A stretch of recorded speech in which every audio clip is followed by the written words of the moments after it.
The topic we're going to talk about today is rural fire departments and EMTs. What we've discovered in talking to members and others who serve in those rural communities is that there's a real challenge in finding people to serve as volunteer firemen and volunteer EMTs. What I discovered in pursuing this topic and looking at it from a policy perspective is that we're really struggling in our communities because it's not just showing up and getting your minimal training to serve.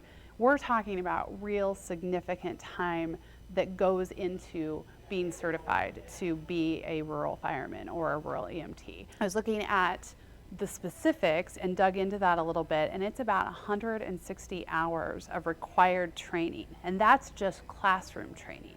That's not including on-the-job training. That's not including going out and learning those actual techniques and practices that you have to do with your other people on the team, to really learn what you're doing. Then there's study time on top of that, and then you have to go through the actual test taking and become certified.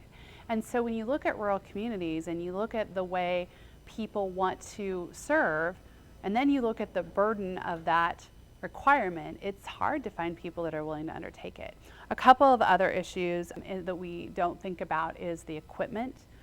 Communities have to raise that money for that equipment now, really make an investment in time and energy to keep their fire departments going. And they do that because they care about their communities and they want to keep the system as it is, and they do the fundraisers and they put in the time for growing the equipment and what they need to really serve. But you have the challenges of, so now we're also training and we're investing our time to keep up our training, and then we're spending a lot of time fundraising so we can pay for the equipment.